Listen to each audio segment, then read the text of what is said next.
warahmatullahi wabarakatuh. Halo semuanya, perkenalkan nama saya Arianti Cahyarani dengan NPM 2024 14500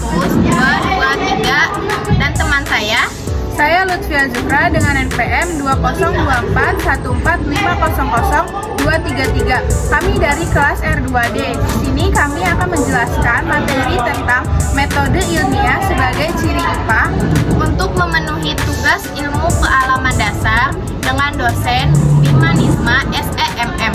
Saksikan terus video kita. Dadah! Metode ilmiah sebagai ciri IPA. Materi yang kami bahas kali ini terbagi menjadi 3. Yang pertama, mengkaji perkembangan ilmu pengetahuan alam. Yang kedua, memahami ruang lingkup IPA dan dapat mengembangkannya untuk tujuan pembangunan. Dan yang ketiga, memahami peranan metode ilmiah dalam membentuk sikap ilmiah. Sebelum mengkaji perkembangan ilmu pengetahuan alam, kita harus tahu dulu nih apa pengertian ilmu pengetahuan alam atau IPA. Mari saya bahas. IPA atau ilmu pengetahuan alam adalah ilmu yang mempelajari tentang pengungkapan rahasia gejala alam, meliputi asal-usul alam semesta dengan segala isinya, termasuk proses, mekanisme, sifat benda, maupun peristiwa yang terjadi. Manusia memiliki rasa ingin tahu terhadap alam, hingga menyebabkan diperolehnya pengetahuan dari alam semesta ini. Jadi kalian sudah tahu kan apa pengertian ilmu pengetahuan alam?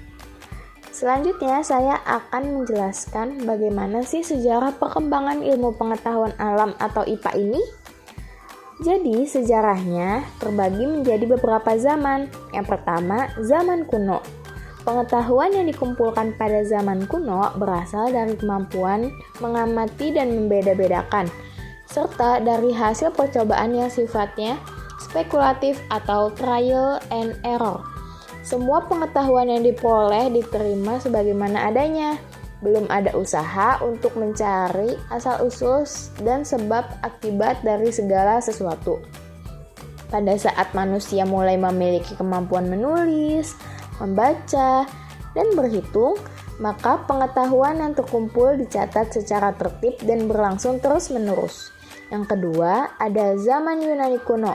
Perkembangan ilmu pengetahuan berkembang pesat sekali pada zaman Yunani, disebabkan oleh kemampuan berpikir rasional dari bangsa Yunani. Pada tahap ini, manusia tidak hanya menerima pengetahuan sebagaimana adanya, tetapi secara spekulatif mencoba mencari jawab tentang asal-usul dan sebab akibat dari segala sesuatu. Yang ketiga, ada zaman pertengahan. Zaman pertengahan ini dibedakan menjadi 2. Yang pertama, ada zaman alkimia pada abad pertama sampai kedua. Yang kedua, ada zaman latrokimia, latros, yang berarti tabib.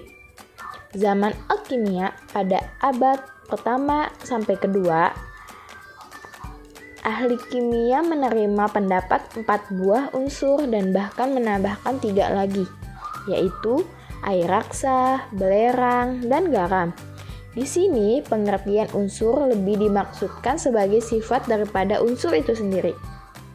Air raksa yang berarti logam yang mudah menjadi uap, belerang yang berarti mudah terbakar dan memberi warna, dan garam tak dapat terbakar dan bersifat tanah. Selanjutnya ada zaman latrokimia, latros, yang berarti tabib.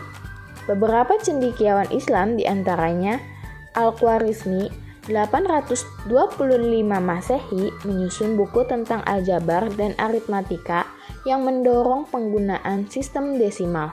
Menurut catatan sejarah, karya Al-Khwarizmi ini merupakan pengembangan dari ilmu matematika yang dikembangkan oleh ilmu Hindu, yaitu Aryabhata 476 Masehi dan Brahmagupta 628 Masehi. Yang kedua ada Ibnu Sina atau Avicenna 980 sampai 1037 Masehi. Seorang cendekiawan yang menulis buku tentang kedokteran, Al-Qanun fi al-Tibb, The Canon of Medicine, yang menjadi rujukan di dunia medis selama berabad-abad. Yang ketiga ada zaman modern.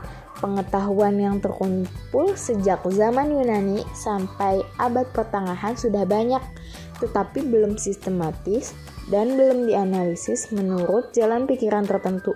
Biasanya, pemikiran diwarnai cara berpikir filsafat, agama, atau bahkan mistik. Setelah alat sempurna dikembangkan oleh metode eksperimen. Perkembangan IPA sangat pesat setelah dikenal konsep fisika kuantum dan relativitas abad 20. Konsep modern ini mempengaruhi konsep IPA secara keseluruhan. Dengan demikian, terdapat dua konsep IPA yang berkembang, yaitu IPA klasik dan IPA modern. IPA klasik merupakan suatu proses IPA di mana teori dan eksperimen memiliki peran saling melengkapi dan memperkuat. IPA klasik memiliki kajian yang bersifat makroskopik, yakni mengacu pada hal-hal yang berskala besar dan kaidah pengkajiannya menggunakan cara tradisional. Sedangkan IPA modern adalah suatu proses IPA di mana penekanan terhadap teori lebih banyak daripada praktek. IPA modern memiliki telaahan yang bersifat mikroskopik, yakni sesuatu yang bersifat detail dan berskala kecil. Selanjutnya ada ruang lingkup IPA. Berdasarkan beberapa argumentasi ilmu pengetahuan, ruang lingkup IPA dibedakan menjadi dua. Yang pertama, ilmu pengetahuan sosial dan budaya, dan yang kedua, ilmu pengetahuan alam. Ilmu pengetahuan sosial dan budaya yaitu ilmu yang mempelajari tentang hubungan manusia dengan lingkungan sosialnya. Cabang-cabang utama dari ilmu sosial adalah yang pertama ada antropologi yang mempelajari manusia pada umumnya, dan khususnya antropologi budaya yang mempelajari segi kebudayaan masyarakat. Yang kedua ada ekonomi yang mempelajari produksi dan pembagian kekayaan dalam masyarakat. Yang ketiga ada geografi yang mempelajari lokasi dan variasi keruangan atas fenomena fisik dan manusia di atas permukaan bumi. Yang keempat ada hukum yang mempelajari sistem aturan yang telah dilembagakan. Dan yang terakhir atau yang kelima ada pendidikan yang mempelajari masalah yang berkaitan dengan belajar, pembelajaran, serta pembentukan karakter dan moral. Yang kedua ada ilmu pengetahuan alam. Natural science atau ilmu pengetahuan alam adalah istilah yang digunakan untuk merujuk pada rumpun ilmu di mana objeknya adalah benda-benda alam dengan hukum-hukum yang pasti dan umum, berlaku kapanpun dan dimanapun. Cabang-cabang utama dari ilmu alam adalah yang pertama astronomi, yaitu ilmu ialah cabang ilmu alam yang melibatkan pengamatan benda-benda langit. Yang kedua ada biologi atau ilmu hayat, adalah ilmu yang mempelajari aspek fisik kehidupan. Yang ketiga ada ekologi, diartikan sebagai ilmu yang mempelajari baik interaksi antar makhluk hidup maupun interaksi antara makhluk hidup dan lingkungannya. Yang keempat ada fisika, mempelajari gejala alam yang tidak hidup atau materi dalam lingkup ruang dan waktu. Yang kelima ada geologi, adalah ilmu atau sains yang mempelajari bumi, komposisinya, struktur, sifat-sifat fisik, sejarah, dan proses pembentukannya. Dan yang terakhir ada kimia. Kimia adalah ilmu yang mempelajari mengenai komposisi, struktur, dan sifat-sifat atau materi dari skala atom hingga molekul serta perubahan atau transformasi serta interaksi mereka untuk membentuk materi yang ditemukan sehari-hari. Selanjutnya, pentingnya perkembangan IPA untuk pembangunan dibagi menjadi 4. Yang pertama, pembangunan teknologi dan industri. penemuan teknologi baru untuk meningkatkan efisiensi dan produktivitas. Selanjutnya yang kedua, pembangunan kesehatan, meningkatkan kualitas layanan medis melalui penelitian dan inovasi. Yang ketiga, pembangunan lingkungan dan energi, menerapkan ilmu lingkungan untuk keberlanjutan sumber daya alam. Dan yang terakhir, pembangunan infrastruktur dan transportasi, menggunakan prinsip fisika dan teknik untuk merancang bangunan dan sistem transportasi yang lebih efisien. Selanjutnya, bagaimana sih cara mengembangkan IPA untuk pembangunan? Jadi, cara mengembangkan IPA untuk pembangunan terbagi menjadi 4. Yang pertama, meningkatkan riset dan inovasi, mendorong penelitian dan eksperimen untuk menemukan solusi atas permasalahan yang ada.